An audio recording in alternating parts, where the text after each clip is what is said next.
current situation between US and China can be seen as something that has occurred in periods over hundreds of years, and the history in regards to trade history plays a crucial role in the recent developments. We all know about the territorial claims China is doing in the South China Sea. One question is, do China have the rights to it when we look back in history?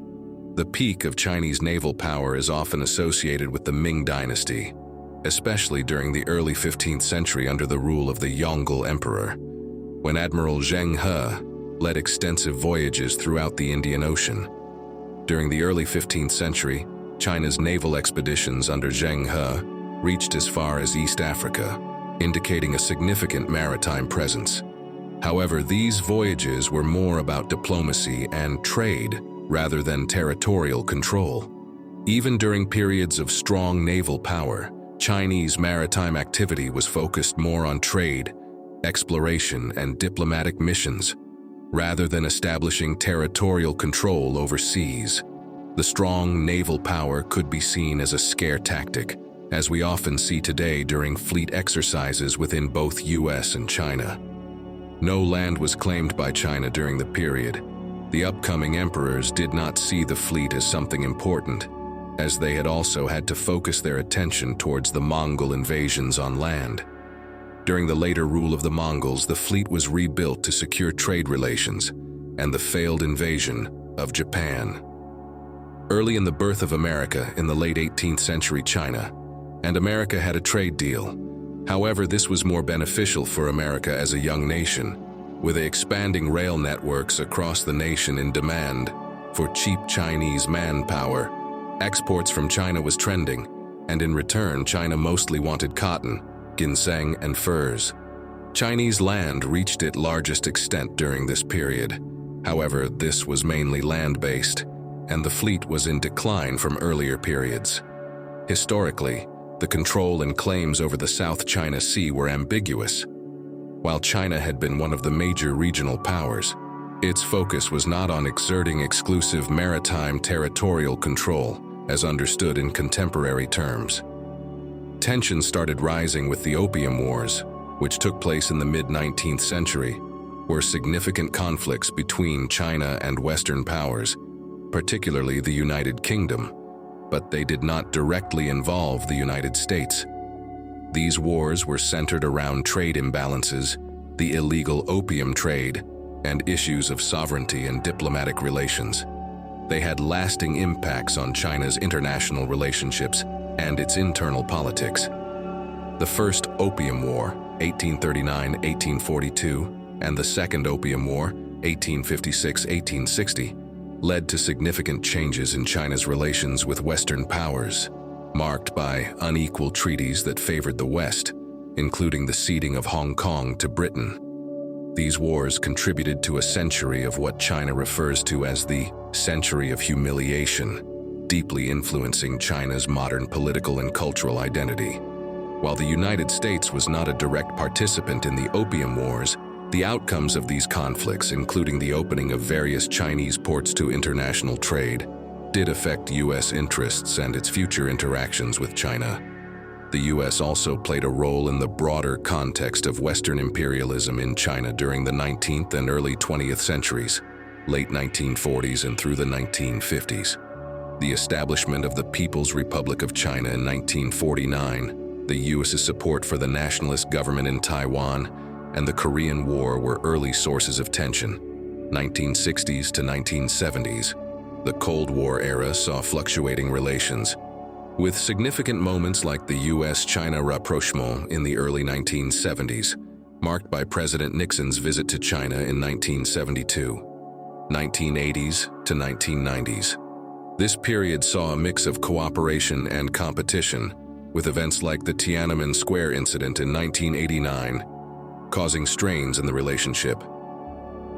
2000s to present. The relationship has become increasingly complex, encompassing issues like trade, technology, human rights, and military developments, with significant tension rising in the 21st century, especially in recent years over issues like trade practices, intellectual property, the South China Sea, Taiwan, and the status of Hong Kong.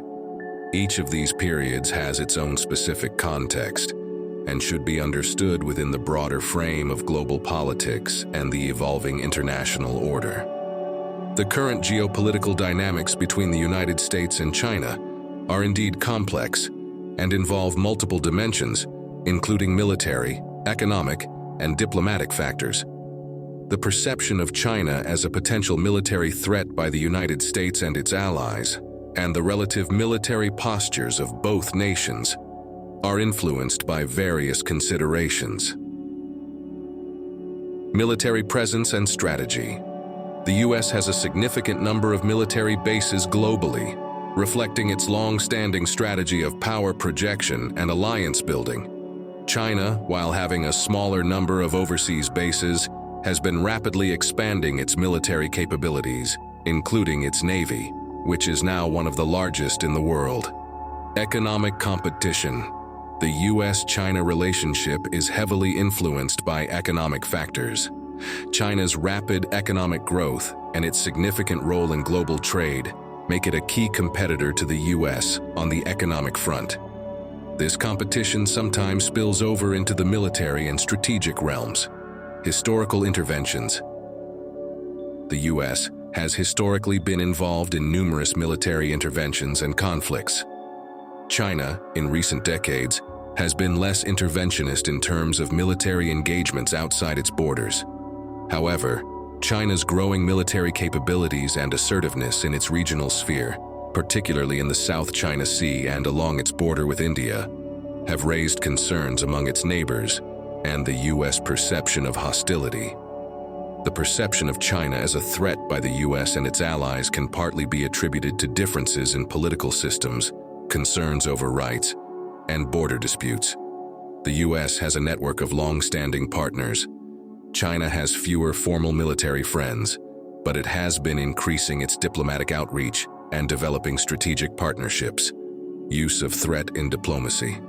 Describing China as a military threat can be a tactic in international diplomacy, serving both to justify military spending and to rally alliances.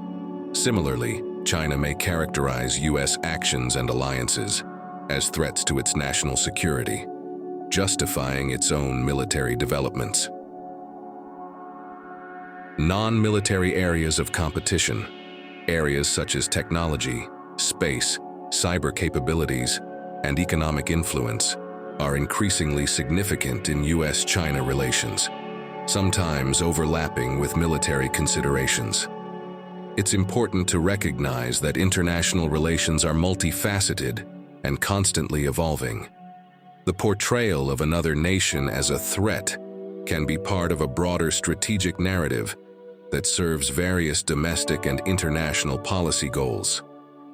Understanding this dynamic requires considering the broader context of global power shifts, historical relations, and current international challenges. In summary, the historical trade agreements between China and the U.S.